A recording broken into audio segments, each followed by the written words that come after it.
German chancellor Olaf শলজ Donald ট্রাম্পের প্রতিরক্ষা খরচ বাড়ানোর প্রস্তাব খারিজ করেছেন।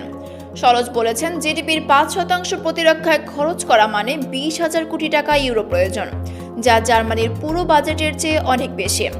তিনি জানান, প্রতিরক্ষা খরচ বাড়ানোর জন্য কর বৃদ্ধি বা অন্যান্য গুরুত্বপূর্ণ খরচ ছাঁটাই করতে হবে, যা জার্মানির জন্য অগ্রহণযোগ্য।